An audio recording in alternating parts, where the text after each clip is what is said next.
I'd like to begin by saying hello to everyone. And a big thank you to the organizers of this workshop and of this conference. I'd like to thank the speakers for agreeing to participate. We have Gilda Kaval, Florence Kolione, Matthew Casado, Gwenaël Gremion, and Renu Kobate. My name is Griffith Couser. I'm a policy officer at the European Polar Board, and we are here to do a workshop participating in large-scale international scientific assessments.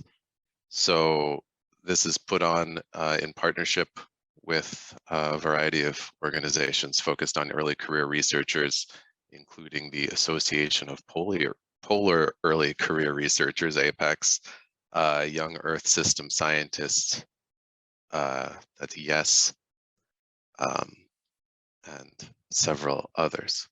So the aims of the workshop are to help develop awareness among polar early career researchers of the opportunities that exist to contribute to international scientific assessments and reviews of climate, ocean, and environmental reports. And we're going to be focusing particularly on IPCC work and the knowledge and opportunities of how to contribute to that.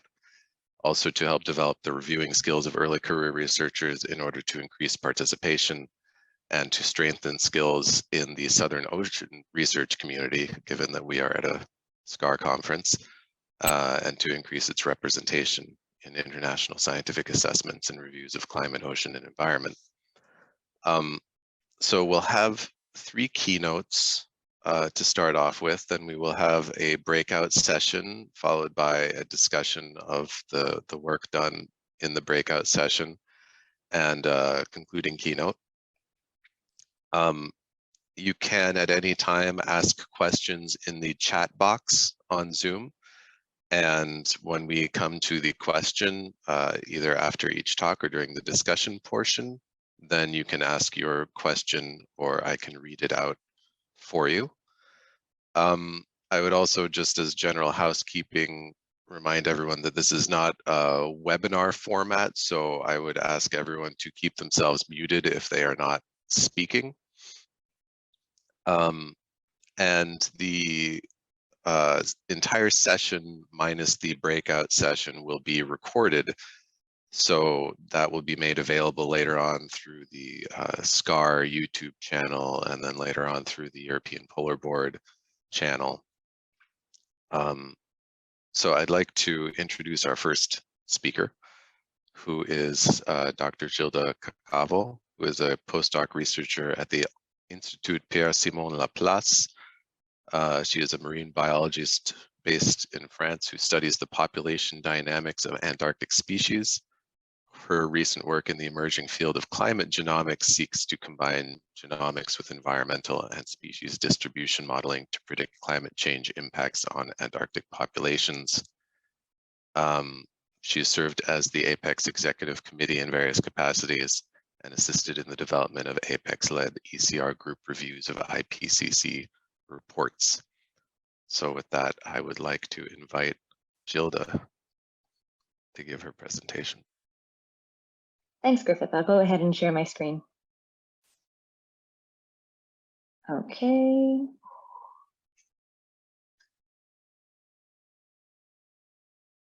Okay. So can you see the presentation? Looks good. Perfect. Okay. So with that, I just wanted to say hi, everyone. As Griffith mentioned, my name is Gilda Kaval, and I'm speaking to you today on behalf of APECS and a lot of people who know a lot more than me. In fact, much of this talk derives from presentations given to APECS volunteers training to review IPCC reports. And in particular, I wanted to give a shout out to Sarah Connors, a member of the IPCC Working Group 1 Technical Support Unit, and Carolina Vera, member of the IPCC Working Group 1 Vice Chair, because a lot of what I'm going to be presenting to you today comes from work that they presented to APECS during our training sessions. So I'm going to try to provide you with a bit of the basis and context for what the speakers presenting after me will talk to you about. I'm going to try to provide a brief introduction to the IPCC reporting processes, followed by some examples of the type of language and approaches used in creating IPCC assessment reports, focusing in particular on uncertainty, confidence, and likelihood language. And I'll talk more about what I mean by that in a bit. So just as a general introduction, IPCC was created in 1988, so perhaps even before many of you were born. And it was created by the World Meteorological Organization and the United Nations Environmental Program. And the aim of IPCC was to provide governments around the world at all levels with scientific information that they could use to develop policies. And this information that they provide takes the form of assessment reports. And so these assessment reports are ultimately used in climate change negotiations. So the IPCC currently has 195 country members and involves thousands of people from around the world that contribute to its work. And one of the hallmarks of the IPCC process is its review process, which is transparent, and it's conducted by experts and governments around the world in order to ensure that the assessments that it provides on climate change science are the most objective and complete as possible and provide a diverse range of views and expertise. And note that the IPCC actually doesn't conduct its own research. What they're doing instead is they're tapping lead scientists around the world and reviewers to assess what the latest research is. They're not actually doing this research themselves. So to have a bit more background on the IPCC reports. So the IPCC reports work in cycles. So different reports are created each cycle. This has been going on since the inception of the IPCC in 1988, and now we're actually up to the 6th assessment cycle, or AR6. And since the start of IPCC reporting, reports have been becoming more and more complete and robust as time has gone on. And so far, as part of the 6th assessment cycle, there have been 8 different reports.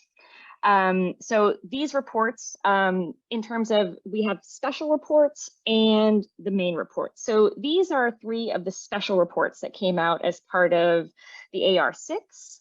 And these are special reports because they actually span multiple IPCC working groups. And just to tell you what I mean by IPCC working groups. So you have working group 1, which addresses the physical basis of climate change. Then you have working group 2, which assesses vulnerabilities, impacts, and adaptation capabilities with respect to climate change. And finally, you have working group 3, which investigates climate change mitigation. So coming back to the reports, as I mentioned before, the special reports are reports that span multiple working groups. So as part of the AR6 cycle, there were special reports on climate change and land, special report on oceans and cryosphere in a changing climate, and a special report on global warming of 1.5 degrees. And in addition to that, there was also this emissions inventories review. In the IPCC, each country who's a member has to submit nationwide emission estimates so that the IPCC can then review and create new emissions guidelines. So those were the special reports that were part of this 6th cycle. And then you have the main reports. So the second half of the assessment includes these bigger, meatier reports that derive from the individual working groups I told you about earlier. So this includes the report from working group 1 on the physical basis, working group 2 on climate change impacts, adaptations, and vulnerability, and working group 3 on the mitigation of climate change.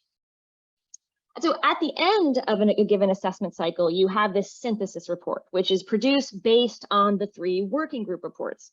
And this synthesis report essentially has all of the key messages that were put from the previous reports. So that gives you an idea of everything that's produced in a given cycle. This is the latest cycle that was just completed.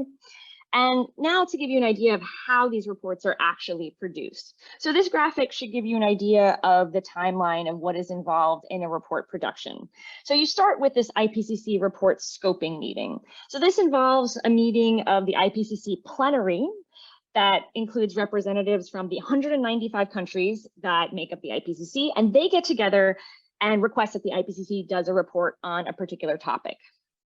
So then there's a call for scientists to create an outline of an IPCC report. And so this outline consists of what chapters should be in the report, what those chapters should assess, including areas to look into in more detail. And this is followed by a call for authors based on expertise defined in that report outline. And so governments will do a call for scientists to nominate themselves to be involved in the report creation process. So just to give you an idea of what is involved in being an author in an IPCC report. So for example, this past 6 assessment report cycle included over 1,000 scientists to work on the reports, including hundreds of also contributing authors that just contribute to a small portion of a given chapter. So authors are selected for specific chapters. That means they then have to assess the scientific literature, which involves reviewing literature on climate change, concluding what the current state of knowledge is, and then coming up with conclusions about that current state of knowledge with a level of confidence. And I'll talk about what I mean by confidence levels a little bit later in the report. And so these report drafts are then open for expert review, and this expert review happens twice throughout the report compilation process. So back to the timeline, after authors have been selected and start creating report drafts, they undergo these 2 review periods that I talked about. So this first review is open to only expert reviewers. And the difference between the first and second review is that the second review includes expert reviewers plus government representatives that also review the second draft of the report.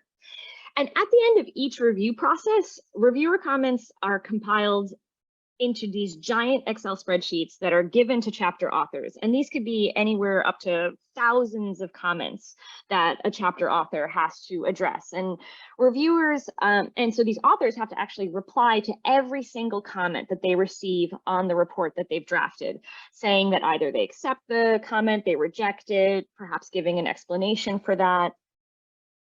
And once these review processes are complete, a summary for policymakers is produced. And the idea behind this is that the IPCC process and reports are primarily for policymakers. And as we may be familiar, policymakers don't have a lot of time or not necessarily at the level of science literacy as we as scientists are. And so the summary for policymakers is just usually 30 pages and is a synthesis of what has been put together in a given report. And this summary for policymakers is actually the document that's accepted by governments line by line in these excruciatingly long meetings. And what happens is once a summary for policymakers report is accepted and approved by all the governments involved in the IPCC, this is then published online, and anyone can then access these reports, both the main reports, the working group and special reports, and the summary for policymakers. And so many of the headlines that you might have seen with regards to outcomes from IPCC reports, these are often derived from the summary for policymakers. So now that you're a bit more familiar with what the IPCC is and how the reports work, I just wanted to speak a little bit more about how the report is written and give you an introduction into uncertainty language. So we know that IPCC reports have to assess data that's both imperfect, fragmented, as well as results that are imperfect, results and observations that are imperfect and fragmented. We also know that a lot of the models on which the report is based are not fully developed, and we don't have a complete knowledge of all of the processes involved in many climate change processes. So given this, there has to be a certain level of uncertainty in our conclusions and in our key findings, and we have to quantify this in some way, or the IPCC authors have to quantify this in some way. So uncertainty language then allows the IPCC authors to create sound decision-making processes based on information that accounts for the full range of consequences and associated probabilities. And the confidence levels that are also expressed in the language allow us to explain in a traceable way throughout the different elements of the report what the different conclusions are that are addressed. And so this graphic here is sort of the classic way of explaining what confidence means based on the evidence available for a result and the agreement of that result. So when we assess certain results, like for example, daily changes and extremes in a certain region, authors need to assess the amount of evidence that there is for a given phenomenon and they have to, and they will ultimately see that this is either limited, medium, or robust. There could be, for example, a lot of literature about a certain phenomenon or very little. And once an author has defined that amount of evidence that there is for a certain result, they then need to assess the level of agreement for that result among the evidence. And so this level of agreement then can be high, medium, or low. So in this graphic, you can see 9 different combinations of agreement and evidence that allow authors to determine the level of confidence.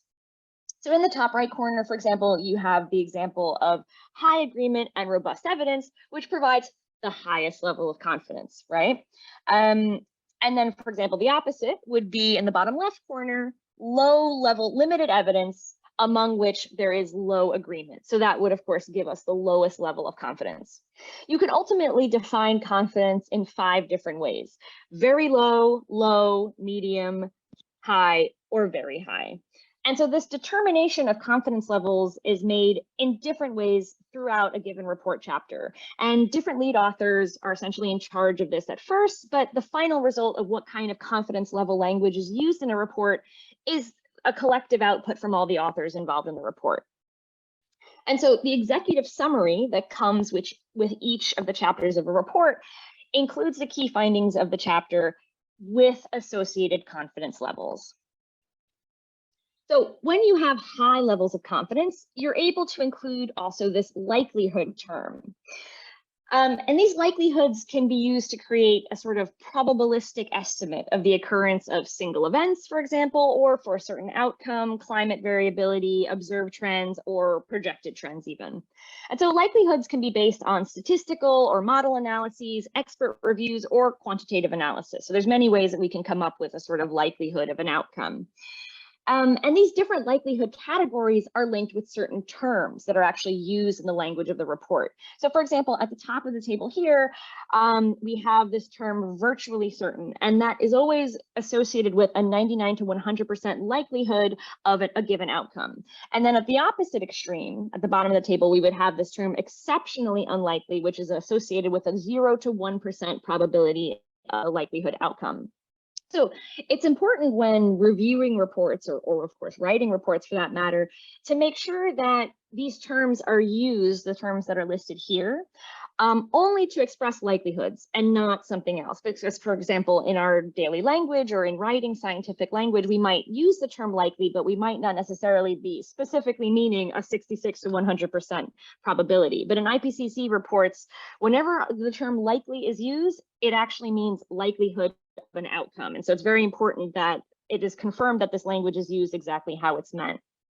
So I'll give an example. So this phrase is taken out of the summary for policymakers of the special report on warming of 1.5 degrees. So every word here is chosen very carefully. So in the first part of the sentence, so right, warming from anthropogenic emissions from the pre-industrial period to the present will persist for centuries to millennia and will continue to cause further long-term changes in the climate system, such as sea level rise with associated impacts. Boom, high confidence there. So this part of the sentence was given a high confidence rating, but then the sentence continues, but these emissions alone are unlikely to cause global warming of 1.5 degrees, medium confidence. So all of this in the summary for policymakers, all of this language, all of these confidence levels is traceable back to the main reports. And that is from the executive summaries of each chapter in the main report. So for example, that's what's being referenced here. And that's where these confidence levels are first brought out, and then they're repeated in the summary for policymakers. Oh, sorry, yeah, I wanted to make that even clearer. Yeah, where you're seeing this confidence language in parentheses at different points in different phrases. So if you wanted to learn more about uncertainty language and IPCC reporting, there's actually a whole guide that's made available for authors that's freely available to download online from this website here.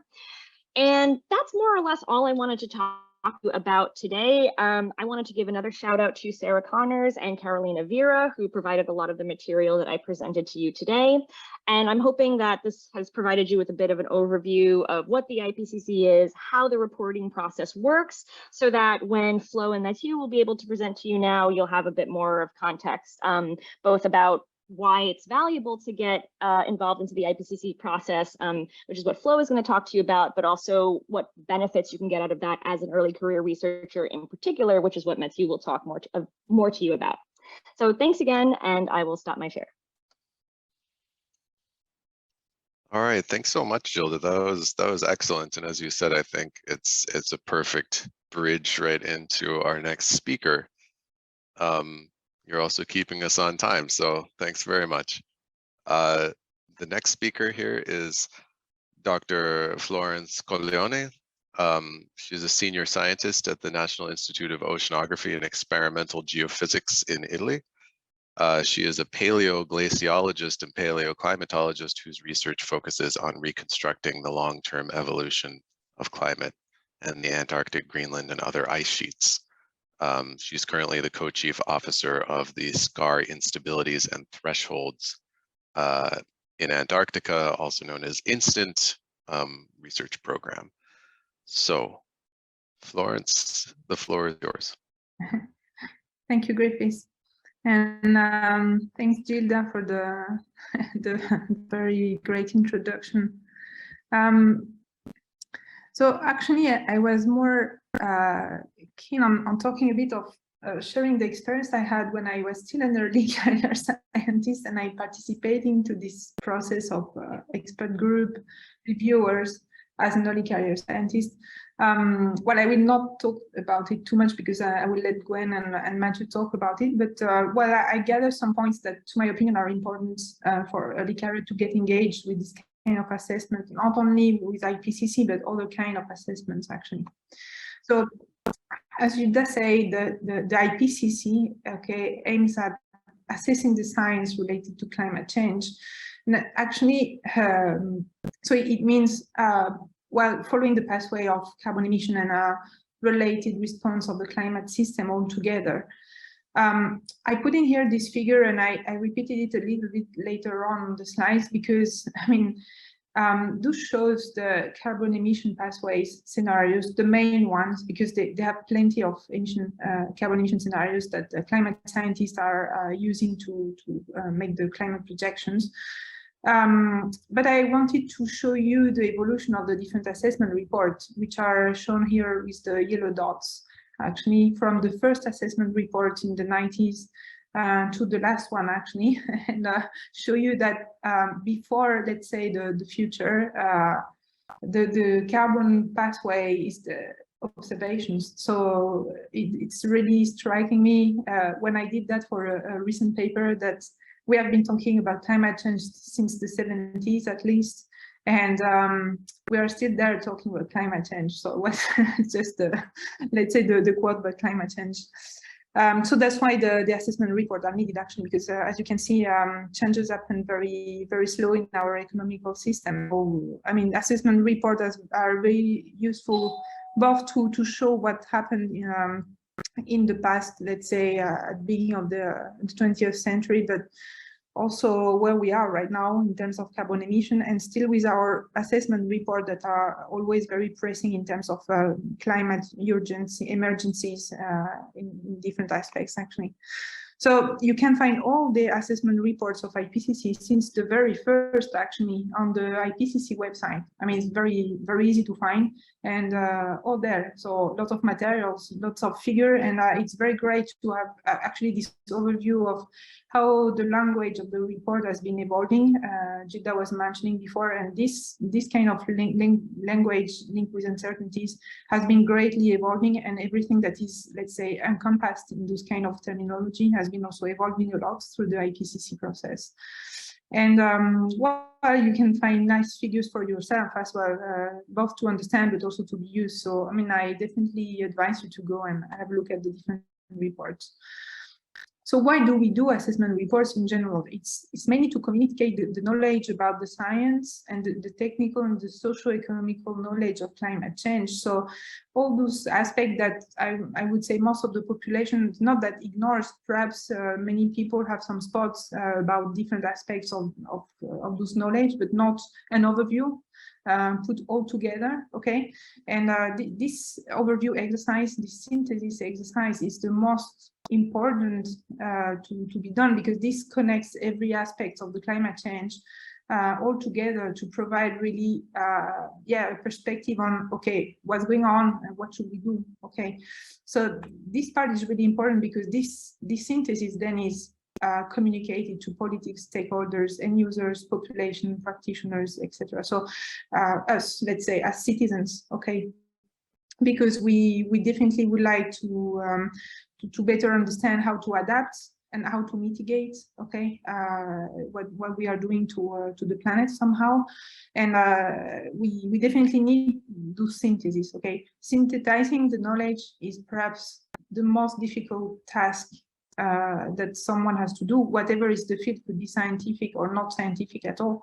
But the synthesis is always difficult, because you need to compile all informations together, and then, as Gilda said, you need to put some weights on the language, weights on the different information you have, priorities sometimes. You cannot put everything within, so making a synthesis is always a very difficult exercise. So synthesizing a huge amount of literature, it's really important. So I'm copying this figure here again, because effectively, I mean, the ultimate goal is definitely reducing the rate at which climate change is taking place right now, okay.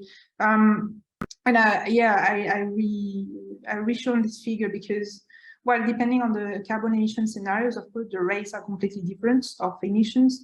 Of course, we all know that the worst one, the 8.5, is the one in the case we do not mitigate our way of living right now.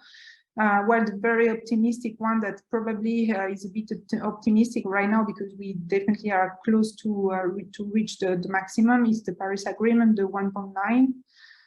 So between those two, let's say, extreme scenarios, I mean, most of the rate of climate change differs between the scenarios. Some plans or some recovery, some do not plan but recovery. Anyway, so what to do in the future depends very much on what we know. Also, not only, unfortunately, because it would be too simple.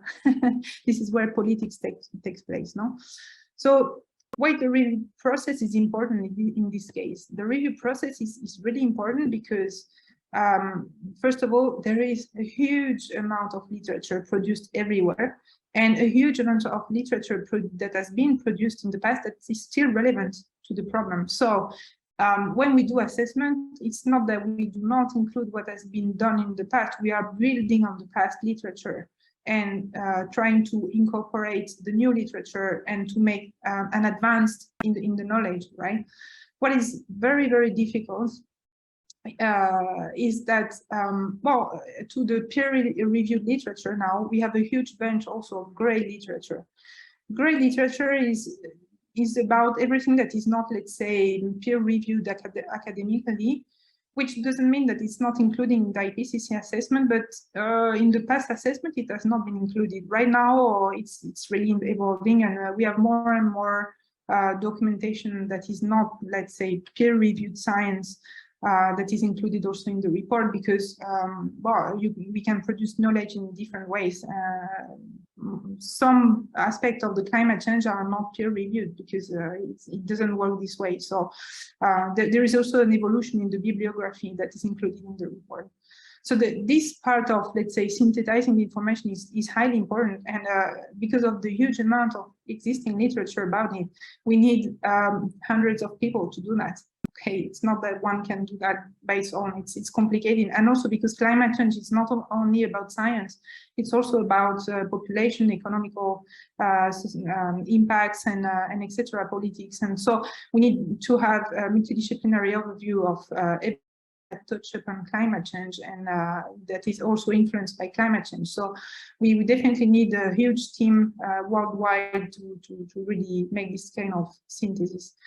Then the most difficult aspect is to reach a consensus based on the literature, because of course in different fields you have debates, because different hypotheses, different pathways of developing the knowledge, the science or not science, and of course at some point you need to reach a consensus, because what we want to know is to transfer a message. a clear message to people that are not experts in the scientific language. So we need to reach a consensus on how to express it. And this is what Gilda was describing before. Not only a political consensus, but also a scientific consensus before, okay? So that's also another thing, because there are different schools, different ideas around, and so it's difficult sometimes to find a common area, but so synthesizing means also that reach the consensus in the knowledge, create a mainstream, let's say. But it's also important to identify the gaps in the knowledge, okay? Gaps in knowledge are also the future research that we are developing, and you will be developing, we will be developing in the next decades, okay? And that's very important because we are far from understanding everything about related to climate change. So we definitely are aware of some gaps, and sometimes we are not. Sometimes they emerge from the synthesis, and we definitely, for example, in the past, so I'm a glaciologist, so in the past assessments, very few literature has been dedicated to Antarctica, for example, because it's a huge ice sheet. It's difficult to monitor. It's difficult to understand as a whole. And we had very few instrumentation dedicated to the monitoring of Antarctica. And so it was almost absent from the report. We knew very little about it. Then it changed because of the special report about Couser and ocean. And then now it has a more important place in the report, because we definitely improved our knowledge. After identifying the gap, we definitely focused our efforts in some aspect of the Antarctic dynamics and really discovered that it's a bomb somehow. So that's how it works, right? So that's why having a huge team of scientists worldwide reviewing this kind of reports makes some important, helps everyone to definitely reach consensus and identify the gaps in the knowledge. So how early career research scientists can contribute to the work of IPCC? Actually, if you Google IPCC and early career researchers, you find some pages on the IPCC website itself. I mean, they have a bunch of documents that explain how early career can definitely enter into the process. But the first occurrence, real occurrence, let's say official occurrence of engagement of early career researcher was during the assessment report 5, so it was 7 years ago, okay? And they were enrolled as chapter scientists, which means that they were helping the main lead authors of the chapters to do the job. It was more seen as an administrative support more than a scientific support, but then this role really evolved, of course, because the early career researchers are also scientists. So it happens that they also got really involved as author of the chapters, and also as reviewers. So let's say the engagement of early career researcher is really recent in the IPCC in general. Why including early career researcher? So first of all, because I mean the IPCC exists since the 90s. Okay, so of course it has been evolving generations of scientists. So it means that you have to transfer the know-how of IPCC standards that Gilda was mentioning to the new generation of scientists. So the first reason is definitely transfer the process to new generation of scientists, and so on and so on. And then let's say from early career research point of view, it's very important that they can draw on let's say a broader database of knowledge, because they are less specialists than the senior scientists. Okay, so now I am fairly expert in what I do, but and I've stopped reading many things about many other fields because I don't have the time to dedicate to that. And this is not the case of early career researchers, because they are still a bit looking at different aspects of the system. So they might bring new literature that we are not looking at as senior scientists right now. And to my opinion, the most important point is that they look at the problems with fairly fresh eyes, okay? That's also the same as being an expert. Like after a while, we only look at the same, well, let's say the same field, perhaps not always in the same point of views, but mostly, and this is how we build our expertise actually, otherwise we wouldn't be expert. But when you are an early career researcher, you definitely look at the problem with fresh eyes, because you are less expert, you have less knowledge, so you ask questions in a different way, and you also ask questions we have stopped asking ourselves. So let's say this is what all early career researchers can bring to IPCC, okay? Be sure that nothing is really neglected. Be sure that IPCC do not ignore new pathways, new knowledge, okay? Because this is also important that IPCC do not remain conservative, okay? Because science is great. It can be very conservative. The academia can be very conservative. So you need a bit of fresh air to let's say push IPCC to look at new aspect of the system that perhaps the conservative group would not have any look at by itself, let's say. So it results that there is a huge co-production of knowledge between IPCC and early career researchers. So I think there is altogether a huge benefits for both parties actually. There I've asked my own students why they wouldn't take part in this IPCC process, for example, the reviewing or chapter scientists. So after asking them, and I know some of them are attending right now, so please don't be too harsh on me if I have a little bit gone upon what you have been said. But so the first point was about the advertisements, about the involvement itself of the early career in the process, and some of them told me that they missed the emails about the call for expert reviewers for early careers, because most of the time they didn't understand it was also addressed to early career researchers, and sometimes they also didn't saw the emails, or it was, you know, hidden in the mass of messages that you got every day. But also the emails themselves are not very descriptive, and they do not contain the, let's say, key information that early career researcher would be expected to have. And for example, the first one is about the commitments. Like it sounds from an external point of view that the task is too big, okay, or because the IPCC reports are big Bibles, which is true somehow. Especially the last one is very long somehow. Even the report from working group 1 is definitely longer than the previous one. So the task appears too big. So they feel that they don't have the time to dedicate for such assessment, the review of the assessments, because they have other priorities like writing their own PhDs, writing papers, etc.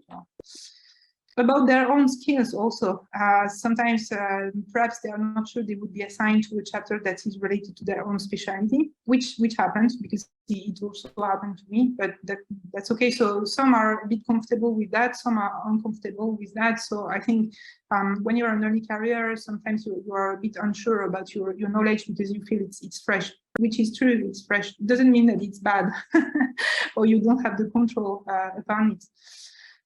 Another aspect that was mentioned is not being an English native speaker, which might be a bit related to this language stuff that Gilda was describing in her talk.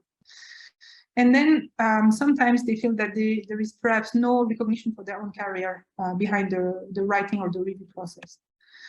So I did participate to this review process as an early career a few years ago, actually. So I was involved with, I was one expert reviewers, and I follow Gwen and Matthew's workshops and webinars to be able to make the reviews of the chapters. And so if you go on the IPCC website, you can see definitely how to engage with IPCC. There are many information, so you can find many ways, even out of the, let's say, early career researcher mailing list to get engaged if you're an early career. So to answer back actually to those points that my students raised when I asked them about not being involved in the IPCC process, I can say that basically if you subscribe to APECS mailing list or YES or other network of early careers, you see the advertisement for this kind of call for expert reviewers. The commitment is very small, actually. It's like reviewing a paper with a bit more different standards, but let's say it's like reviewing a paper. So the commitment is not too big, actually. We are not asked to correct the English. I mean, the statement has to be clear for sure, and it has to be clear also for not English native speaker, because it's a report that aims to be transferred to the different countries of the planet. So we are not all Anglo-Saxon people. So, but we are not asked to correct the English. So I think the English speaking skills is a bit secondary. And we are asked, on the contrary, to comment about the science and the associated robustness of the knowledge about the science. So everything that is what makes us scientists, let's say. Then the recognition for the career as chapter scientists or reviewers, we are listed at the end of the report right now. So there is a recognition, and there are some certificates that are delivered as well for taking part to the process. So there are many ways now the work of expert reviewers is recognized. So now, why is taking part of this kind of large-scale assessment is important to you? So the first, I would say, is to improve your own skill as scientists. You can improve your critical analysis. That's very fundamental as a scientist every day. So not only for the large-scale assessment. So to me, this kind of participation is more like a big training. Okay, so you improve your critical analysis, you improve your self-confidence in reviewing and writing this kind of things. You improve your own knowledge, because we are far from knowing everything. So we learn a lot also from reading this kind of synthesis. We learn how to synthesize information. That's also very important, because as I said before, it's one of the most difficult aspects of our job is synthesizing information. But then at the end, what makes, I would say, the most out of that is to develop the communication skills, because you have synthesized information, you have criticized the information, you have synthesized the information, but now you have to transfer them with a fairly plain, simple language to people that are not experts. So you have to develop a certain communication skills to do that, and to learn how to communicate with non-experts. So to my opinion, these are all the aspects that are benefits to you when you take part to this kind of assessments. For your career, of course, you gain a lot of credibility, of relevance and legitimacy, because you take part of this kind of assessment. So you grow up yourself, okay? So you experience also, let's say, yeah, a real eye-opener process, like, because you discover how it works behind the scene. Well, you can suggest different ways out of the mainstream, as I was mentioning before. So you can definitely influence the community also, so take part definitely in the active process of evolution of the science itself. And it creates a lot of networking of opportunities. So out of all that, I would say, in conclusion, that taking part to large assessments is full of benefits for you and for the scientific community. It's not a one-way process in any case. And I think one of the important aspects is that, of course, we must keep on improving the science that we synthesize in such report, but above all, right now, what we need is the communication of science, because this is where we are definitely lacking skills right now, because we have difficulties in transferring our science now to politics and see real actions to be operated, let's say. So develop communication skills implies for you learning how to synthesize informations, have a critical analysis upon them, and be willing to communicate with non-experts. So I would say, for me, that's what I wanted to tell you today about that. Thanks. Okay, thanks so much, Florence. That was very good. I hope we can speak a bit more about the scientific communication later on. That's a subject dear to me, but let's move on to our next speaker, or I should say speakers. We have Mathieu Casado and Gwenaëlle Gremion. So Mathieu is a climatologist based in France with research interests encompassing a wide range of topics, including climate reconstruction, glaciology, and the impact of climate change on Antarctica, the Arctic, and the Himalayas. And Gwenaëlle is a postdoc researcher in oceanography in Canada. Her research interests include combining physical and biological oceanography to understand how organic matter settles in the water column and how modifications of ecological and physical features due to climate change affect the downward flux of organic carbon. And they will be presenting on a project which they have recently finished, but I'll let them explain more on that. So the floor is yours. Brilliant, thank you so much. I guess you're all able to see the slides well? Yeah, it looks good. Perfect. So thank you so much to Griffith for the introduction, and in particular to Gilda and Flo for like those very well-prepared slides, which will make our life way easier to explain you our project. And so this is like it started as a group project of APECS, and now it's been like bridging with a lot of other associations that were mentioned at the beginning. And the idea is how can we involve early career researchers into the IPCC reporting as like an individual group review. And going back a little bit on all the topics that Flo was mentioning, it's a little bit overwhelming when you get a report of 2,000 pages to think, yeah, am I supposed to review those 2,000 pages and give like interesting comments on all of that by myself, like behind my computer, without so much support of anyone? And so this is where it all started, that we were trying to make this like kind of a group effort, and then you have buddies you can ask for help if you don't understand something or if you don't know how to explain something. And this was, yeah, we hope quite a big success.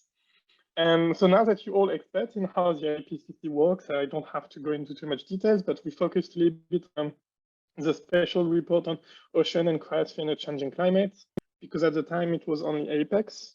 And so we are focusing on polar research. And so this seemed to be the most relevant one for us. And we produced a review of the first order draft and the second order draft. So as Gilda explained, the preparation of the report is in 3 steps. And first, we looked at this first order draft, and it's only expert scientists at this point. And then we looked at the second order draft, where it's both expert scientists and government providing comments to the IPCC authors. And then we tried to tackle a little bit of a bigger challenge and went to the full synthesis report of the IR6. And we focused on the working group 1, which is here on the right, so the physical science basis, and also on the working group 2, so the impact, adaptation, and vulnerability. We felt like the working group 3 was a little bit too much outside of our field of expertise, and it was already a lot of involvement, so we were not able to produce the review for them.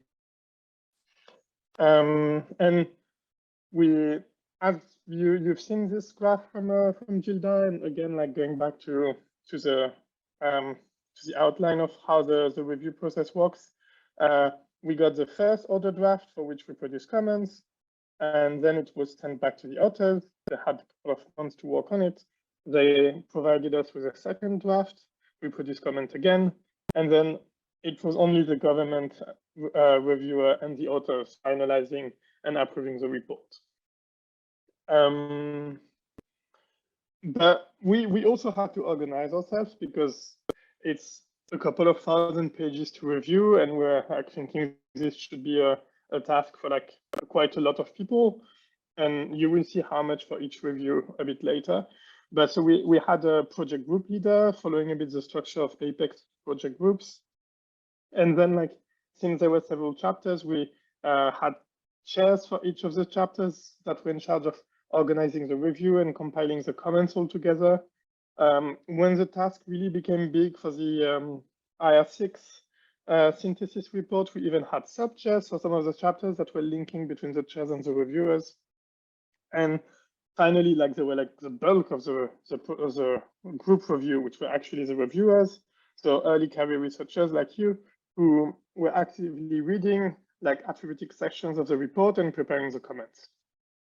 And while we were attributing sections a little bit randomly for each of the reviewers, because we wanted to cover the entire report, people were also welcome to look at other sections. Basically, we attributed something like 10 pages to each reviewer to give them kind of a baseline of what we really needed them to read. But if they were willing to actually read more than that, because there were other sections that they were very interested in, this was clearly not a problem for us. And the sub-chairs, the chairs and the project leader were also able to, of course, provide comment and review.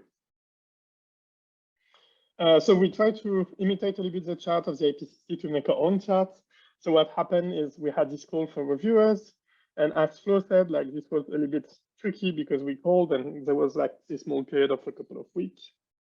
And then like we had to actually start doing the work, so we couldn't extend it too long. So some people missed the call for reviewers, which was sad.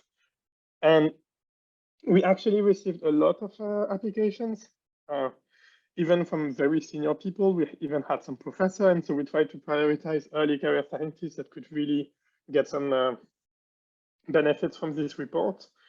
And then we organized some training sessions. So we were working with the IPCC, and as Gilda mentioned, like Sarah Connor was really essential to the creation of the process and helped giving us presentation, giving us material, helping to train the people, even involving some authors of the IPCC reports that were able to come and explain to the early career scientists like what are they expecting for comments as authors. And everyone did their individual review, a little bit alone, but still able to communicate with the others. And then the chairs were sorting all the comments. We didn't send directly all the comments. We're trying to remove duplicates because since we're doing the comments individually, even as a group, we didn't want to send 5 times the same comments. And once those were sorted, we basically sent them to the IPCC. And we also did a survey from the participants. So what did they like, what did they not like, how much time they put into the review to kind of get an idea of how much effort this was. Those type of questions. And so typically for the special report on ocean and cryosphere in a changing climate, this happened in spring 2018 and autumn 2018. It was roughly 1,100 pages. And for the first order draft, in total, we were 75 early career researchers, and we sent 2,155. No, we received 2,155 comments and sent more than 2,000 comments.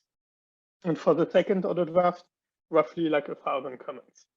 And at this point, the IPCC didn't have a proper system to really acknowledge who were the reviewers. So Gwen and I had to send the comments with our own names. And then like the IPCC was like, who are those people who sent 2,000 comments? Because this was roughly like a sixth of all the comments that were received. And so I know that the director of my institute was asked, like, did you pay someone to just review the report and produce 2,000 comments?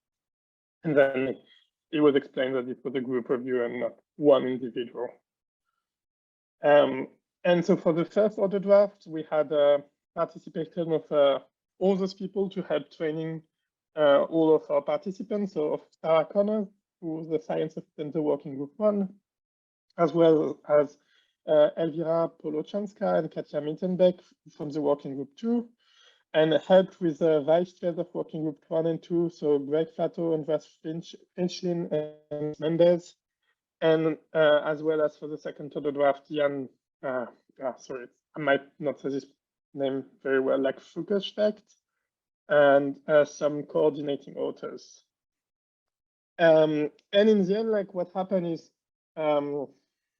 as Flo mentioned, the names of the people was attributed in the list of expert reviewers. So this is one of the benefits you can get. And also we were able, between APECS and the IPCC, to create certificates of participation to this group review, because we know that for some people this was really important to have to be able to justify some credits for the thesis or this type of aspects.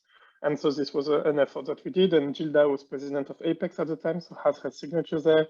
Gwen as a project group leader, and we even have the co-chairs of the IPCC report participating in this. And I will let Gwen continue. Thank you, Matthew. So like Matthew was saying at the beginning, we after the if I may say, the success of the individual group review of the CIROC that we organized, we decided to continue game with the R6 reports. And to do that, we decided also to open the opportunity to other early career scientist association. So mainly the 4 that you are seeing here. And like Matthew was saying also earlier, we focus on the part of the working group 1 and the working group 2. So you can move to the next slide, please. And yeah, so similarly as what Matthew was showing earlier for the SCAR, so we did the same process. So the call for applicant, the review of the applicants, training session, and individual group review. So the period for the group review was around 1 month for 10 pages to review, and we try to put 2 people at least per 10 pages. That's why Matthew was saying that we may find some duplicates in the comment at the end. Why we had to give 1 month is because the IPCC has really strict deadline and timeline that we need to follow. So sometimes we can't stretch the time for that. So you can see here the number of participants, and so the number of comments we received and the number of comments that we submitted to the IPCC. And why also we did this kind of pre-screen, it's not only because we have duplicates, it's also because the IPCC at those stage of review really look for the substantive comments. So we don't care about the editorial one. And like every comment that is submitted need to be answered by with a written answer by the IPCC author, we really need to provide a kind of really important comment for them. Otherwise, it will be kind of a miss of time. So that's why we also did this pre-screen, and that's why also the author that we had the chance to talk about after the review were really happy with the comment that we submitted, because they were really substantive comments and not editorial, like some of other reviewers may have sent to them. And we also, for this report, did not review all the chapter as we did for the SCAR, because some of the chapter weren't in our kind of range of expertise. So that's why we reviewed the 8, 9 or 7 chapter, depending also on the power of people that we have on hand. And another point that I wanted to make, following what Matthew was saying, is that we put the reviewer in really random section, because we and the other also comfort us on that thing, that it's important to have experts to review a specific part, but also the reports are meant for policymakers that are not experts. So if you are reviewing a part and you don't understand what it's saying, there is a problem with this part. So your comment will be really valuable, even if you're not an expert. So that's why we didn't kind of care about putting an expert to reviewing a specific part. And like what Matthew was saying, they are able to review other parts. They are experts if they wanted to and have the time to do it. So you can move to the next slide. We also did some training for those reports. So we continue to work with Sarah, Elvira, and Katja, and we add also other science officer or vice chair, lead author to provide help with those webinars. And at the end, so you can change the slide, we were pretty happy of the contribution that we provided to the IPCC. So you have on the left, so the statistic of the IPCC, at the top is for the SCAR, and at the bottom for the R6 report. And you can see the total number of comments they received. And on the left, you have the number of comments that we submitted to them and the percentage of our comment on the amount. So it's quite kind of, at least it's around 5 or 10% of comments that they received that were from the ECR that we kind of trained to provide comments. So you can move to the next slide. And what was also important for us, it was also kind of to demonstrate maybe to the more senior scientists that the ECR are really a pool of knowledge and power that should be considered more often maybe in the review activity. And so through the work that we've done, we worked on the comments. So we try to look at the quantity of comments and type of comment, like substantive comment, editorial comment that the ECR participating with us submitted to us, to see if, for example, the more advanced ECR, like the postdoc or associate, early associate professor, if I may say, were providing more major or substantive comment than the undergraduate or the master student, for example. So that's one of the work that we try to look at also in the quality of the comment, if I may say.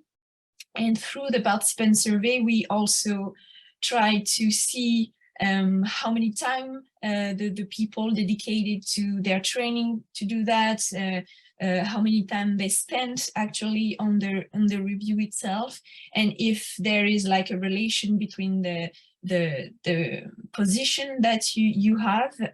So through all of these kind of things that we thought about, you can move to the next slide, we were able to proceed to have some publication. So one in geoscience communication led by Matthew, one in Nature also led by Matthew, and we also had another one, and we were also invited, especially Matthew and Gilda, to the COP24 and COP25 to present the work that we've been doing. And we also had our poster displayed at the different conference also to try to, as we are doing today, demonstrate that early career scientists are really a power force that need to be considered in the IPCC process. So I think that's it for us for today. Thank you for listening, and I will pass it over to Griffith. Thank you. All right, thank you so much. That was very interesting. And I'd love to talk more about the role of ECRs and sort of the unique benefits of including them as we move into the discussion later on. But right now we have a small break scheduled. So we are going to reconvene in about 10 minutes. So somewhere around 12:16 UTC, it looks like. So everyone can go and grab themselves, I guess, a coffee or a snack or whatever's most appropriate for your time zone. So thanks everyone again, and we'll talk shortly. Everyone, we are coming to the end of our break, but let's make sure that we've got all of our speakers back before we recommence. So I see Mathieu, I see Gilda and Gwen. Florence, are you with us? Yep. Excellent. And Renuka, are you with us as well? Yep. Okay. Well then, let's get started. There is a small change in the program. We had planned to go into breakout rooms and discuss a sample text that has been provided by APECS, but I think given the circumstances, that's sort of an unnecessary complication. So we may as well all stay in the main room, and I'm going to give the floor to Gwen and Mathieu once again, and they can run through the individual review that they have prepared for the workshop portion of today. Brilliant. Yeah, I mean, this is just like kind of a small exercise, taking a little look at what draft look like, what type of comments we're making, and what type of change there was to like a specific section throughout first order draft, second order draft, and the final report. And obviously, like those aspects are a little bit sensitive because those were like drafts that were unpublished, so like not validated by everyone yet. And so usually, like you would try to be a bit careful not spreading those parts around. But I think in this, like for pedagogic purposes, this is fine, and it's a very small section. And typically, like we're going to look at the IR6, like the physical science basis, and the chapter 9, which was the ocean cryosphere and sea level change, since we're working with the SCAR and a lot of people here are working on those topics. And in particular, we're going to look specifically, sorry, I need to move this thing. Okay, I don't think it bothers you, but I couldn't see the text. But so we're going to look at this box 9.1, which was ice sheet instabilities in the first order draft. And this is interesting because this part of the report was really supposed to be kind of a standalone part. And these are interesting, like there are a couple of those boxes throughout the report that are supposed to explain one phenomenon that can help then other people when they're reading through the report. And I don't think you want a Frenchman to read this out loud, so I can maybe give you a couple of minutes to go through the 1 page of document, and then we can all look together at what APECS did on this and how this has changed throughout the different iteration of the report.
Yes, that's true. Like what Gwen said, like if, for example, you had any comments that when you were reading, you would think would be relevant for part of this small section, of course, like please write them down and we can discuss them.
All right, while people are finishing to read through this, does anyone have any comment or any question about this section?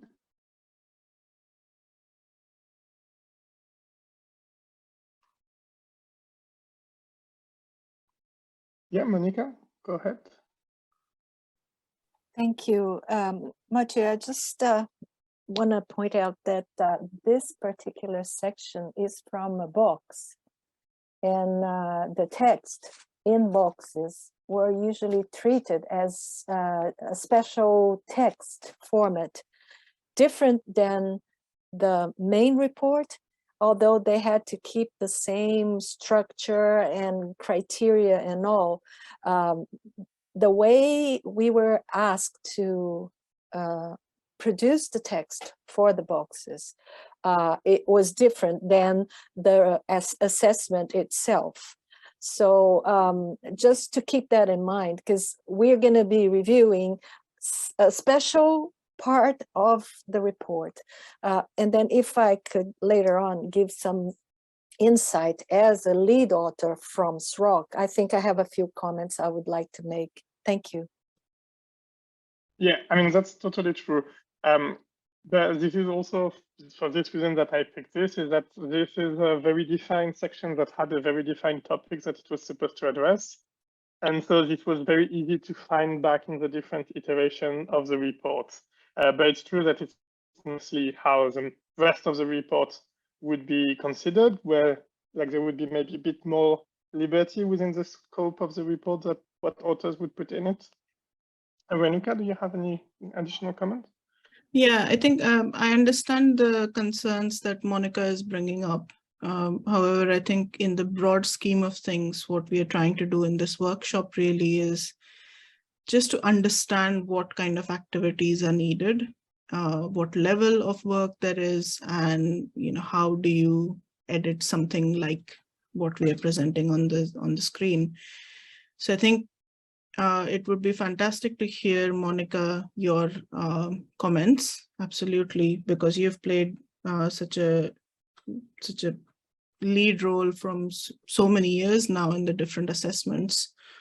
But I think let's just keep this in mind for the rest of the audience, that this is just a little exercise that shows you what kind of stuff you need to do, what do you need to be aware of, and that. So don't worry too much about the fact that this is a box and that's the text and it requires special treatment.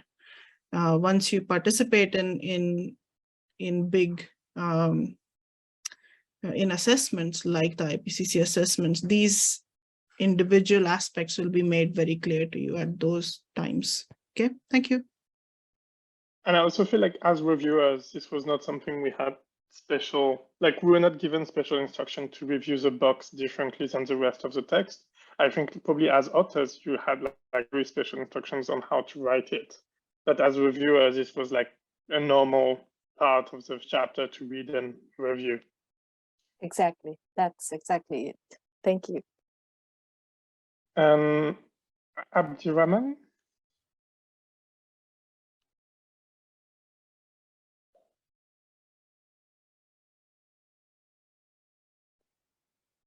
Maybe did you forget to unmute yourself?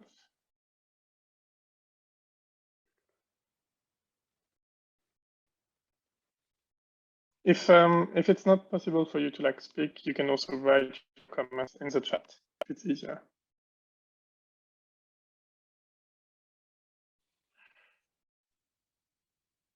All right, and so basically I'm not going to go in more detail in what's written here because I'm not an expert, and this I think is relatively clearly written. And if you had any question in the content, I think Flo can answer them way better than I can.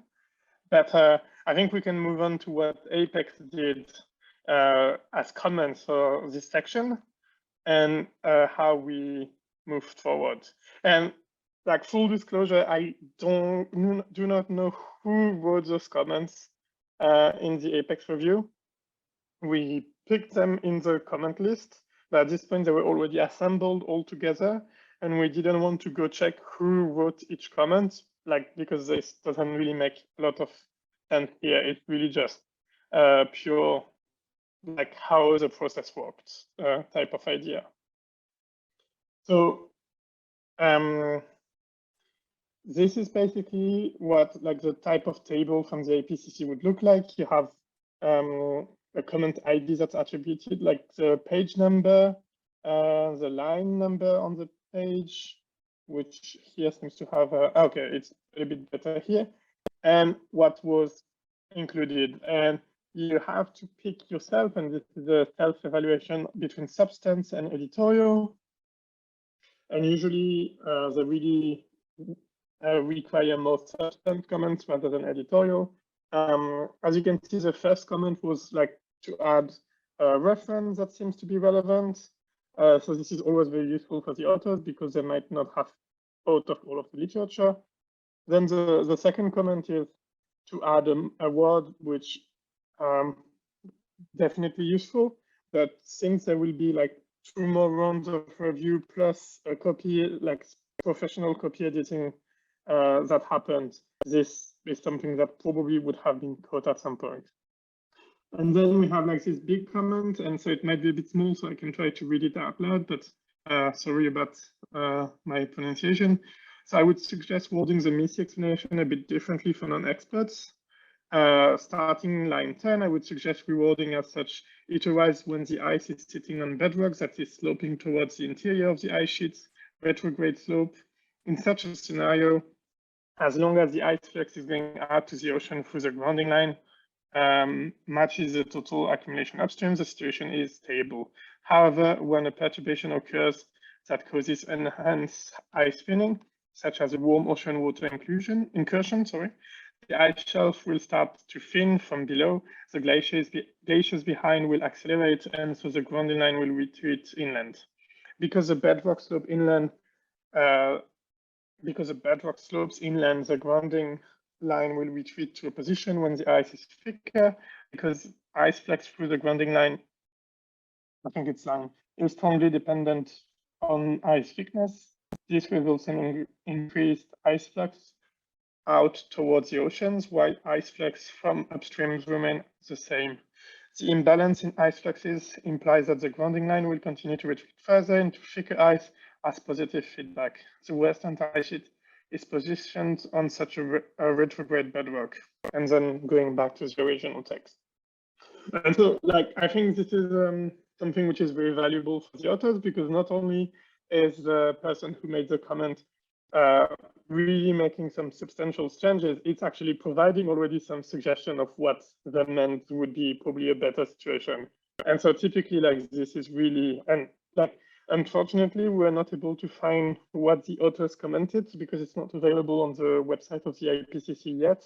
Normally, they will publish all the response, like the individual response to each individual comments, while the reports are published. And at this stage, like, they haven't published the correct file yet. Like, we found a file, but unfortunately, the response was the same as the comments, as you can see at the bottom. And so hopefully, they will correct this mistake in the near future. So typically, this was like the type of comment that was offered by the participant of the group review.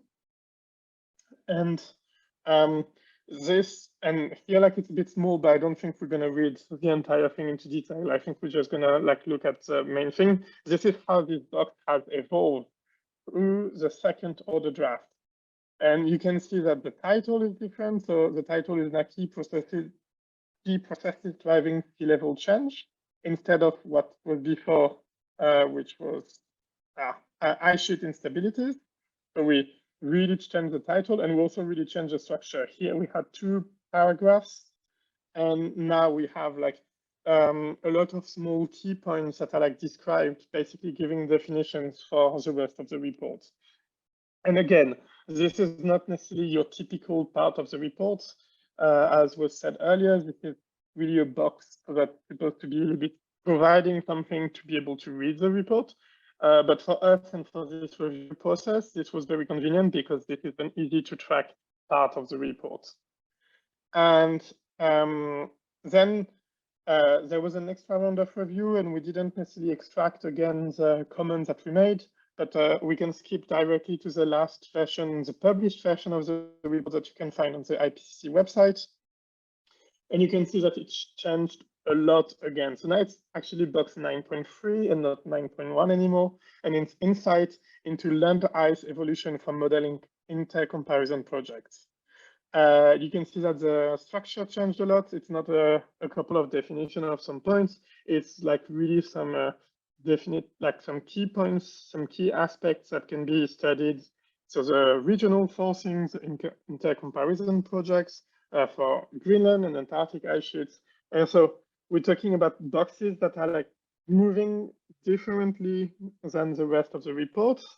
But typically, like, this is also what can happen, like, and not from this one because we couldn't get the auto response, but from the SROC where the auto response were available. Sometimes, like, the response from the IPCC authors will be simply, this doesn't apply anymore because the report has been changed tremendously. And so, like, which is on the one hand can be frustrating since like reviewer we prepare a lot of comments, but it's also because of the grand scheme of like preparing these reports, and like the initial scoping that you've made might not be relevant 2 years later because this is the type of timeline that an IPCC report writing is. So yeah, this will be, I mean, this is typically the type of things that during the APECS review or this type of individual group reviews that we did with APECS and the other organization were facing.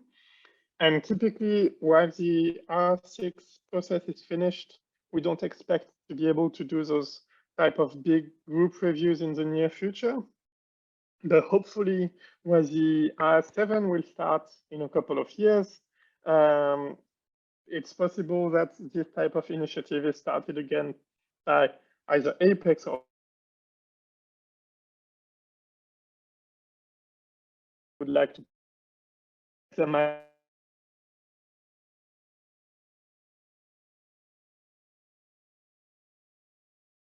I think we're having connection issues with Mathieu. Does anyone else have this, or am I alone? Yes, I think it's the Okay. problem of the tropical island. Yes, this does happen. I don't know if Gwen, are you able to pick up in case we lose Mathieu? Yeah, I think it was the only thing that we wanted to discuss with you all regarding this kind of part of the workshop. But I think it could be really nice to have the discussion maybe now with what Monica wanted to share with us. It would be an appropriate moment to have it.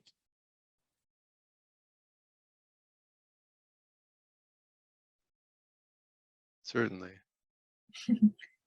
So Monica, you wanted earlier to share some insight maybe from the author side, so maybe you can jump in and share.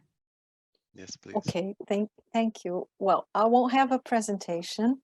You probably will have a hard time getting what I'm trying to say because English is not my first language, and is one of the things I want to mention about the IPCC process because it has been mentioned in previous presentations.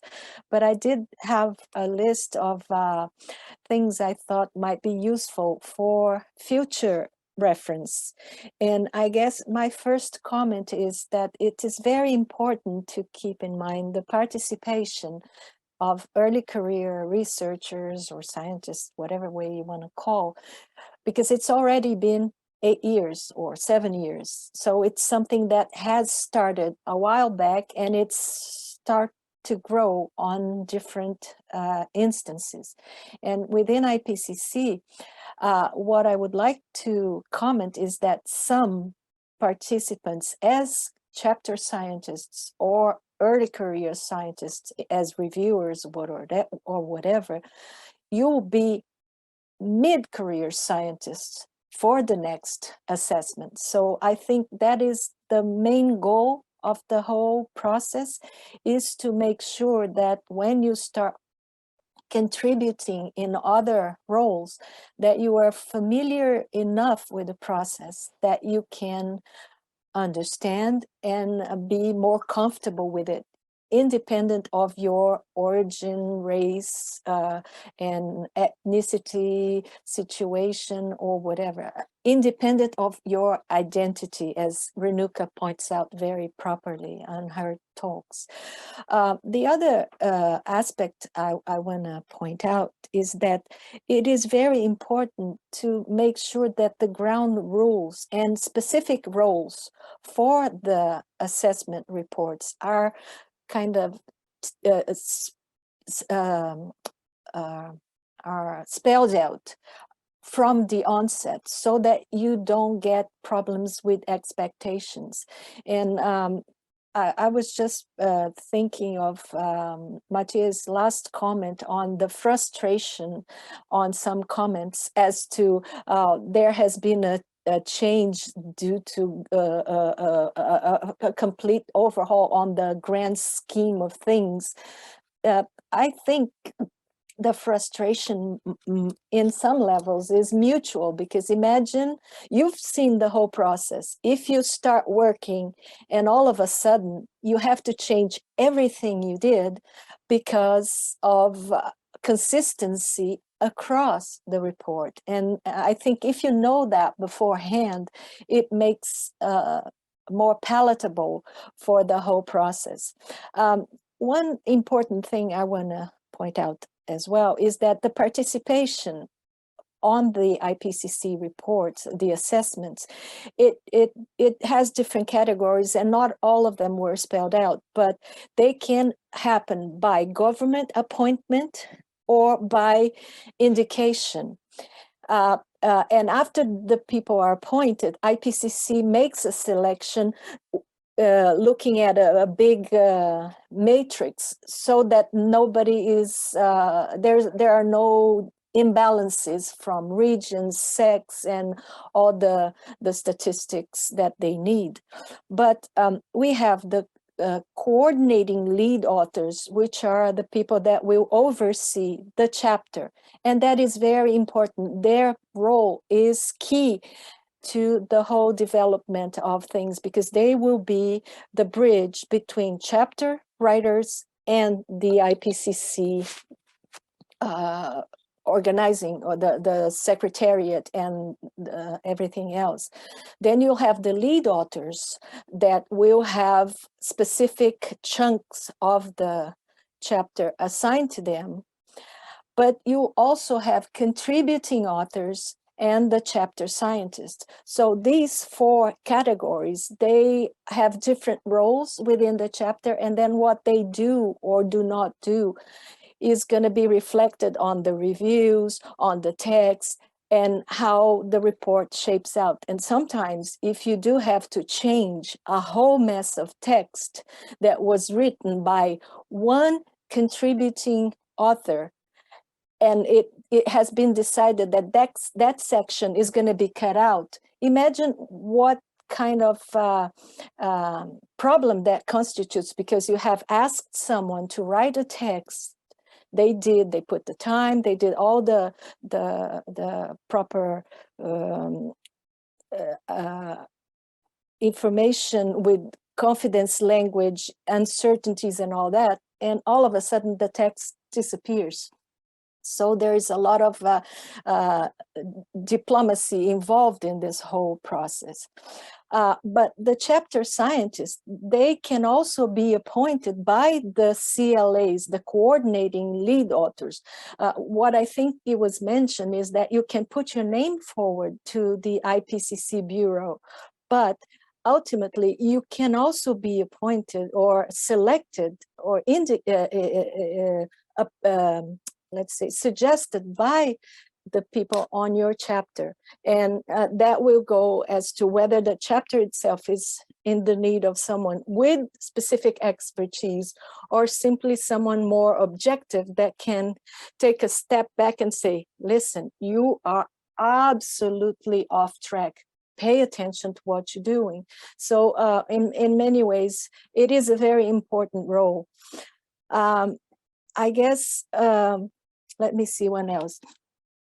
One important thing is the role of IPCC focal points on the before and after assessments. Focal points are the people on your own countries that will help with IPCC related issues. And that includes the release and distribution of summary for policymakers, but also having group sessions in the area, contacting other IPCC focal points on the region to make sure that the authors can talk about. So it is an important role, and I guess you guys maybe it's beyond the scope of early career scientists, but it is something that can be incorporated and like a step on the whole process that can include involvement of many parties.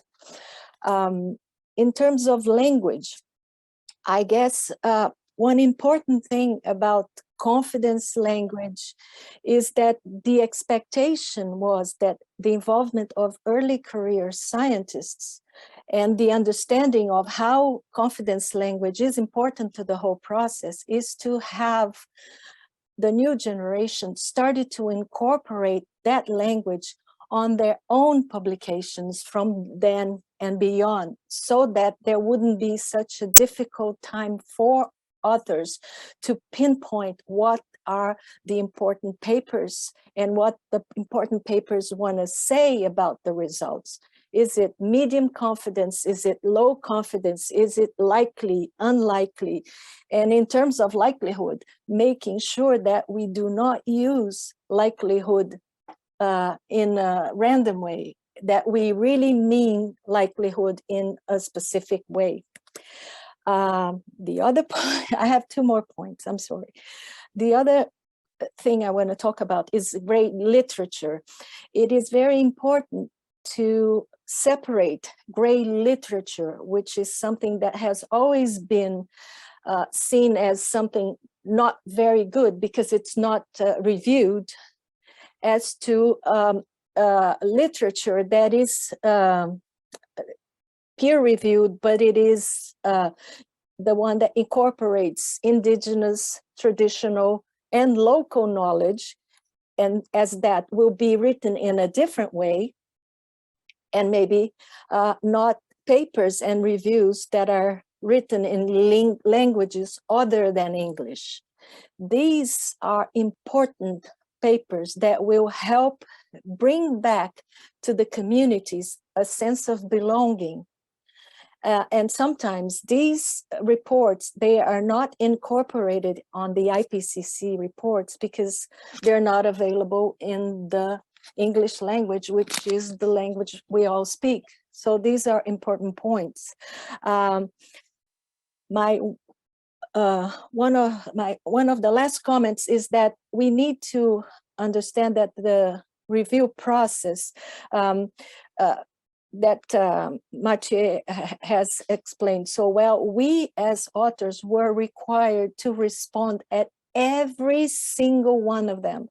And this time on the AR6, I had submitted reviews and I expected to get comments from the authors back to me, but it didn't happen. But while I was an author on SROC, I did reply to every single comment, and I tried to make sure that I explained why the comments were accepted or not, and mostly that they followed the rules that were given to us before the process started. Like for SROC, we were asked to review literature after the AR5, which was 2015. So any references prior to that, we were expected to not necessarily not include, but maybe refer to AR5 and leave the reference aside and say, okay, this is something that was mentioned in AR5 chapter, whatever, and then you go back and you look at it because we didn't have enough space for all the references that were there. And my last message is that I think it's important to try to establish a new role for early career scientists to help translate or convey the message of the reports into local language and at a friendly level. That is something that is a big change on our scientific careers and the way we communicate. But it's important that we do that, or local actors will still be stale or not affected by the information we bring, because they don't connect, they don't understand. It's almost like, what does the poor farmer on the top of a mountain want to know about what's going on in the Antarctic? We need to make that connection. So I guess the new generation has much more creativity and let's say stamina to do that. I'm getting old and I'm getting tired of kind of beating my head against the wall. So I'm trying to pass that torch on. So I'm sorry if I took too much of your time, but thank you very much and well done. If you need any help, I'm here to whatever you need. Thank you, guys. Monica, thank you so much for elaborating on your experiences as one of the authors. I'm super, super grateful. It was wonderful to have you. You know, I think we might even just put you as a speaker in there, so we can really credit your information that you've just passed on to the workshop. Thank you so much. I just wanted to say thanks. I was enjoying your short talk.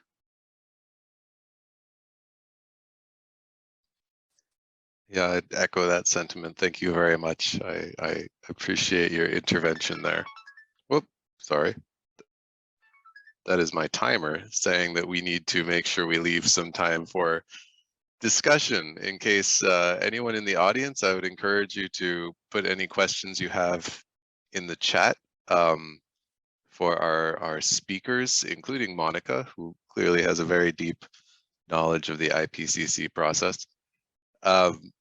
So let's give it a minute for any audience members to post their questions. And if I can just ask something to our speakers, Monica just touched on the very important role of scientific communication and how ECRs sort of facilitate that. And I don't know if there already are structures in place for this, or if you would support structures in place to sort of have a more defined official role for ECRs to be part of sort of all assessments that are going on for IPCC or other assessments.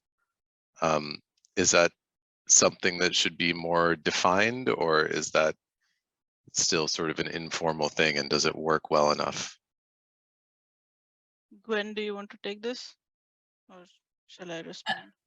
You can respond, because I'm not sure I understood it well. So if you have an answer, let's just recap the question, and Griffith, correct me if I'm going completely sideways here. What you want to know is if there are already processes in place for early career researcher participation in things like the IPCC process? And not just processes in place, but sort of official requirements to include them. For the IPCC, they encourage, but as far as I understand, I don't think there's an official requirement for early career researchers to participate, and Monica can correct me if I'm wrong there. But for a lot of the other organizations, which I will cover in my talk in a few minutes, there are definitely there are processes set in stone that require participation of early career researchers and that encourage participation of early career researchers. In most places, it's not particular career stages are not sought throughout the process. So it would be a bit difficult to say, okay, we would like to enshrine participation of early career researchers, but if it says anywhere within the process that early career researchers are encouraged to participate, please do that, because that they mean it. It's just that they can't use that official language saying we have to have early career researchers. So that may be something that you might want to keep in mind. Monica, would you have any other comments on that?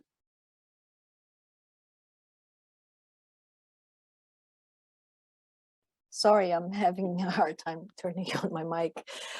What I was I just wrote on the chat, I think what we are really talking about here is a shift it's a paradigm shift on the way scientists communicate. In many ways, the IPCC has been very good at trying to bridge the policymakers and scientists, but it is not easy if, as scientists, we don't start doing it from the onset, or when we write the text, we are talking about each other. We're talking to each other, but also we are trying to produce a document that will be read by non-experts. So with the whole consensus needed for approval of the final report, sometimes a lot of the information is taken out. We had to produce a list of key messages and infographics that we wanted to be included on the summary for policymakers, but sometimes they would simply not be incorporated because they were felt inappropriate for whatever it was being conveyed, the message that they wanted to convey. So in many ways, I think early career scientists are like a clean slate. They can start communicating much better than mid to late career people, even though some people are more prone to speak in public and to talk to other people. I try to get the information as if I'm talking to my grandkids, so they'll understand. And it makes a difference whether I'm talking to an elementary school person or my peers next door. If I say something about the physiology of seals, they won't understand. But if I say something about, the way the mother talks or the mother takes care of the pup, then they understand. So that's the kind of difference in language that will make sure that we communicate. And then if you can get in touch with your focal point, you can make sure that that information is translated into a set of familiar situations, and it is easier to understand. And I think that might be something that a young scientist might have much fresher in their minds than older, more, let's say, set on their own ways. Anyway, thank you.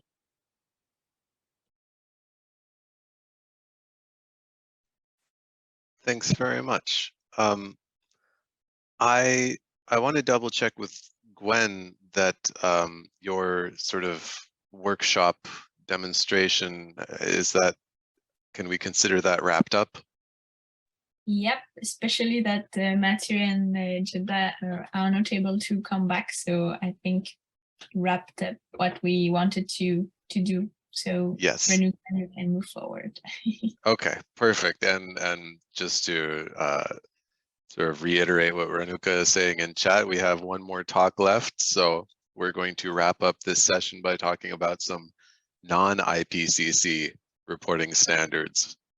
So Renuka, please go ahead. Thanks very much. And it's more about introducing the different processes that exist that you all can participate in, rather than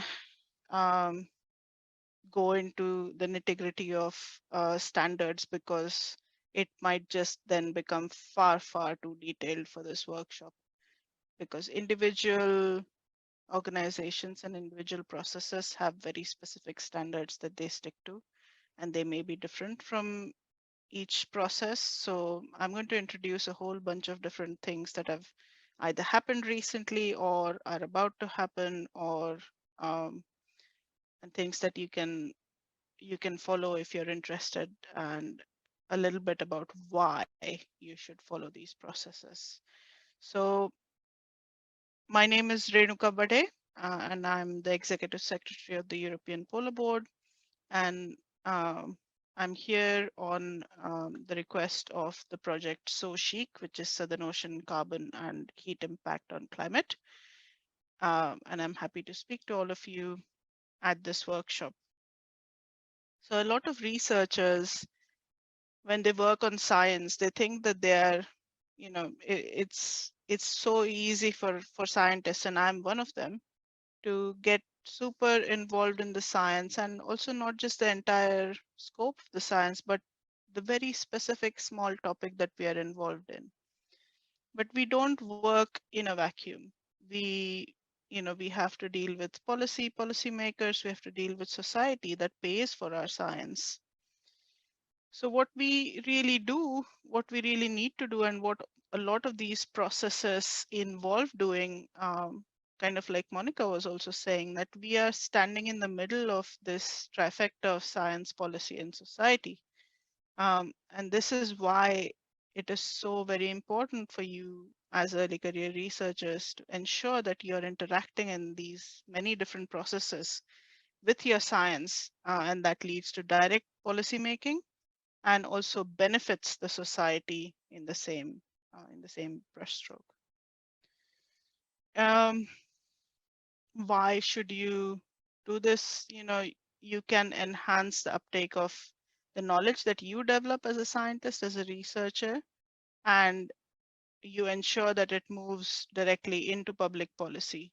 There's always, you have to acknowledge whenever you're doing your research that you're not working in a vacuum. Like I said before, you're working within that paradigm where you have policy and also society around you. You have to broaden the understanding of scientists, use a different language, ensure that communication is relevant for the audience that you're speaking to. Again, it was fantastic of Monica to already speak to this. We have to ensure that science and research is co-designed and co-produced with society and policymakers, so you have buy-in, and the process that comes afterwards that we were talking about for this entire workshop becomes so much easier. And basically, if you ensure that science feeds into policy, you're also helping to promote science literacy and critical thinking in an overarching scheme. Why should you contribute to these efforts?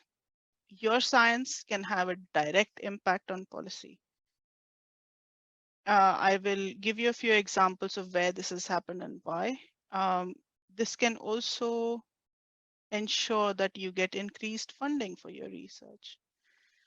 And finally, your science can show how important Antarctica, and on a wider scale, the polar science is for the entire globe. And to make sure that that importance of the polar regions is both understood and appreciated globally. So one of the examples of how the science goes straight into policy, this is my favorite example from the Antarctic. This was a project called Aliens in Antarctica, and that happened during the IPY. So this was already about 15 years ago. From this science, this was introduced to the Antarctic Treaty System that is the main governance body of the Antarctic. Once this was introduced there, it was underlined, the importance of this issue was underlined in several papers. Those little alphabets on top, BP, IP, WP, they're all papers of different importance. The P stands for papers. And if it's a working paper, it is almost certainly likely to be discussed on the table. The rest, not so much. But the issue was underlined also in different talks that were given to the 3D system through SCAR mainly. And then, as we were saying, there was a lot of discussion. I think Gilda brought out the fact that there's always a lot of discussion that happens in these meetings. Once the discussions proceed, there also comes a request for papers, and this is somewhere that you all as researchers may be able to contribute. And this is what I will tell you exactly how later.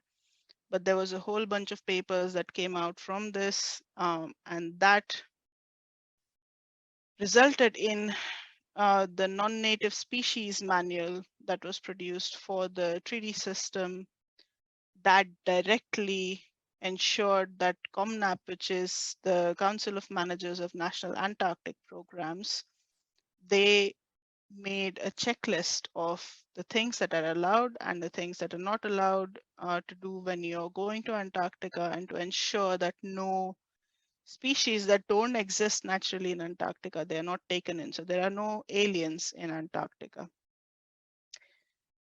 This was also translated into different languages to ensure that there are that the uptake is really good. And other organizations like IATO that also visit, a lot of their members also visit Antarctica, participate in this, and they also appreciate this use of guidelines. So how would you contribute to something like this? So if you think your science has a very clear policy perspective, have a look at the Antarctic Environments Portal. That would be your first stage where you could get your science and present it in a format that's useful for policymakers. So have a look at the Antarctic Environments Portal. From here on, your science can then proceed, and you with it, in the long chain for forming policy. There are a couple of ways of submitting information to the environments portal. You either you submit it as an information summary or an emerging issue. Remember that this counts as a publication in your CV as well. So this is something that you will get full credit for. So go and have a look. I think you all will find some area that you can contribute to.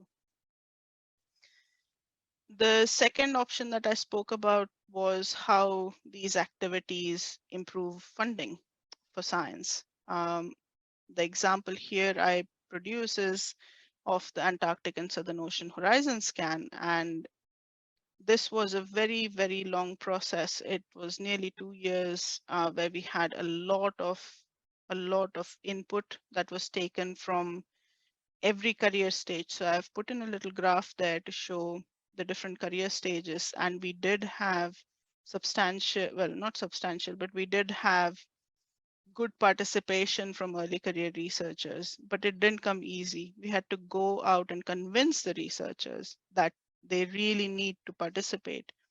This is something on the time scale of where they will become middle and late career researchers by the time the issues on the horizon arrive. So it was extremely important on our side that we had to really advertise and show the importance of this. But the horizon scan, the priorities that were identified by the horizon scan had a very large impact on strategies, on the funding, capability, on the funding of particular topics, and also a lot of national and international policy documents. So this was a really good way to see a direct impact of what you're doing on policy and also on funding. And it was also a clear way of submitting your input and then see it follow through the whole process. And then you could still see it at the end of the process that your input was there. So you could really kind of, I think people really appreciated that aspect of seeing the final results. Another example of this was an activity that we had carried out with the project EU PolarNet. And this was done a few years ago now, about 4 years ago.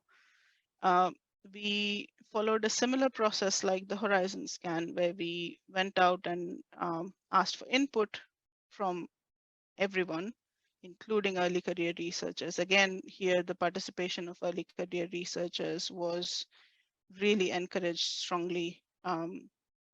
This process ended up with 5 white papers, which were providing priorities in different fields of polar research. And this was very much directed to policymakers. And the impact that these white papers have had is that the white papers 1, 2, 3, and 5 have really been key in pushing for much higher funding in the polar regions from the European Commission. We have seen a very large increase. Around 40 million euros were added. Calls worth about 40 million euros had come as a direct impact of these white papers. So there is a very direct impact on funding for some of these activities. And that is one of the most important reasons I would say that you should really participate in things like these long-term in things like this. Oops, sorry. Another example that will be important for all of you to know as early career researchers is the Southern Ocean UN Decade process. Now, again, here we had strongly encouraged individuals to participate in the process. We had several outreach events where we took input from all stakeholders, including early career researchers. We invited early career researchers to join the different working groups that were created on the different priorities that were identified. And within the process, we made sure that early career researchers were front and center whenever we held any engagement opportunities. So this is also something that will directly affect what kind of science is prioritized over the next, say, 10 years of the UN Decade on Oceans. So if you want to take part in activities like this, one of the ways that SCAR does this is through its Antarctic climate change and environment reports. This was a big report that was produced in 2009, but they also have a yearly update on this report, yearly or bi-yearly update on this report. And the way you can participate in this is by approaching this expert group on Antarctic climate change and the environment. Go to them and say you're interested in participating in the next updates, and they will involve you in the expert group, and you can participate further within their process. Like the ACCE expert group, there are many other expert groups and action groups and science groups within SCAR that have aspects like these. And I won't even go into a huge amount of detail here because you can go to the SCAR website and have a look yourself. I know Griffith said 1 minute for me to go, but I think I have about 3 minutes more that I need to speak about. So sorry, Griffith, I'm going to go a little bit over time. This is where you'll find some more information about aspects of SCAR that you can participate in. Now here's some opportunities which are directly for early career researchers. The IASC fellowship program, which may not be Antarctic, but it is an Arctic fellowship program. This provides opportunity for early career researchers to be involved in the different working groups that they have. So this is different to the fellowships that are provided by SCAR, and this is why I didn't give SCAR as an example here, because the SCAR fellowships are intended for you to do your science, whereas the IASC fellowships are intended for you to work within their working groups. So you get a direct idea of what these types of working groups work on, and you can participate in those processes that the individual working groups have. The same way the SIOS, the Svalbard Integrated Observing System, has the State of Environmental Science in Svalbard reports, and they also appreciate the participation of early career researchers.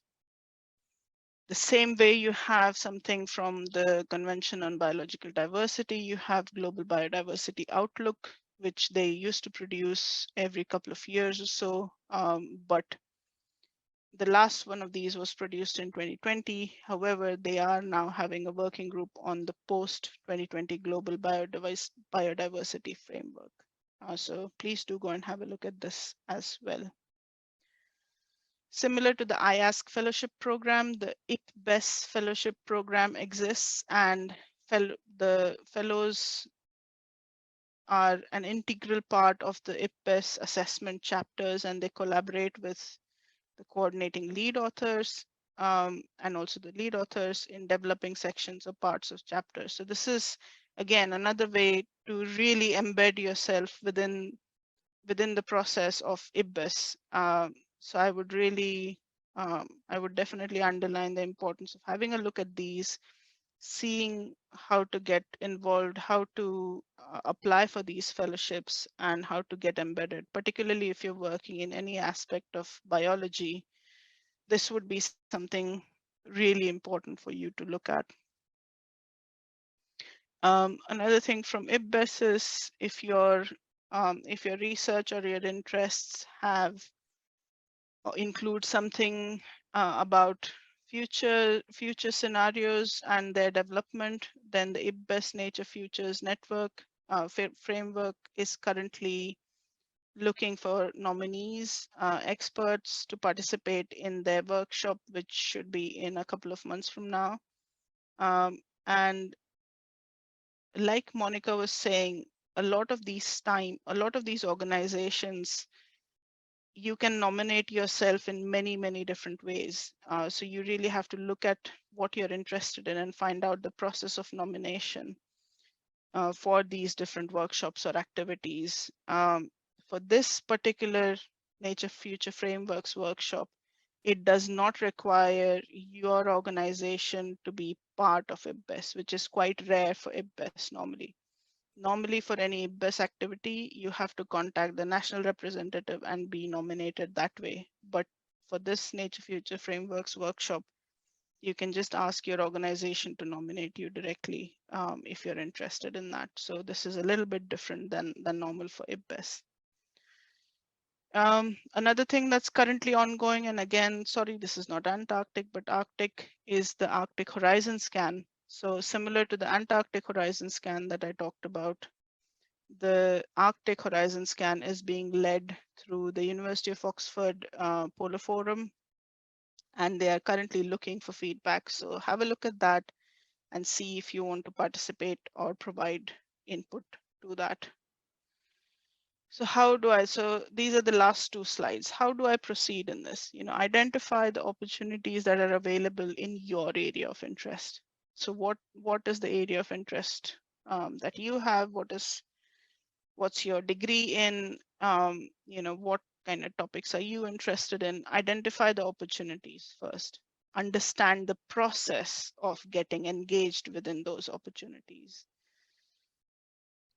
And then you just contact the relevant people. So if the process has some specific contact points, just contact them, underline that you're interested in the process, explain your specialities, what you've worked on and what kind of stuff interests you, and that will help them interact with you as well.